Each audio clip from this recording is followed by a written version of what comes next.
So this is our NAND gate. NAND gate works when the one input is 1 and 0, 0, 1, or 0 and 0.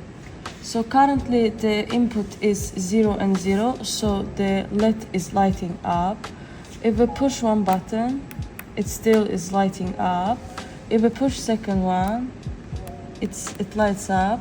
If we push two at the same time, it's going to turn on. So what we did for the NAND gate, we took the input of AND gate, which from here, we connected to the output of NOT gate.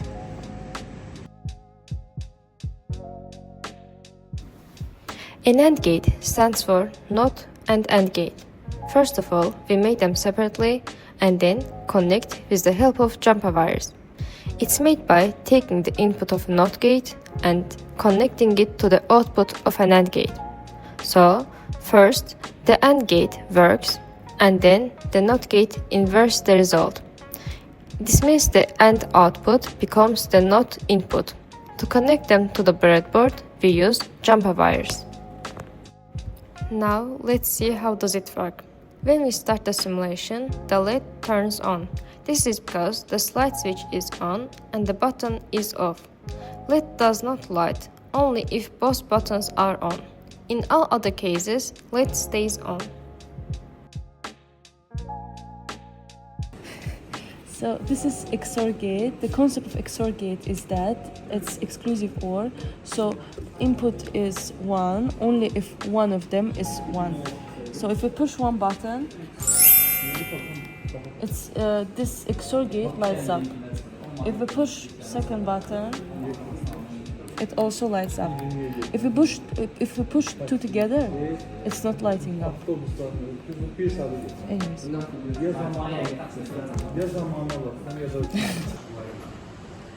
Team 9. Team 7. Team 8.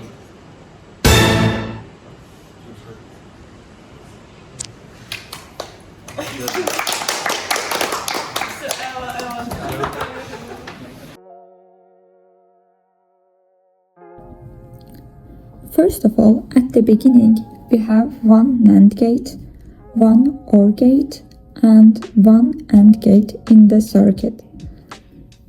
Now I will start the simulator to show that NAND gate works correctly. As you can see, when I change the inputs, the output responds properly. After confirming that our NAND gate is working correctly, I remove the power supplies from OR gate and AND gates. Then I provide them with power through the AND gate. I distribute the positive and negative lines so that the entire circuit receives power properly.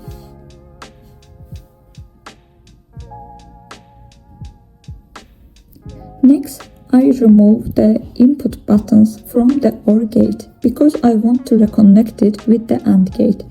At this stage, I use jumper wires to provide both power and input connections so that I can control the OR gate properly.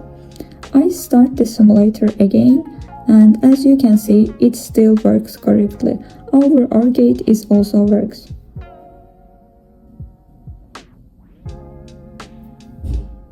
Now let's move to our second AND gate. Again, I remove input buttons.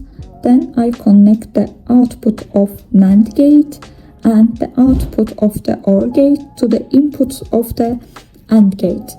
At the same time, I remove LEDs from OR gate and NAND gate because we don't need them anymore. Each output goes to one input and one input of the AND gate. Finally, I start the simulator to show that it works. When inputs 1, 0, LED lights up. When it is 1, 1, it turns off. When it is 0, 0, it still turns off. And when it is 0, 1, it also lights up. It exactly shows that how XOR gate works.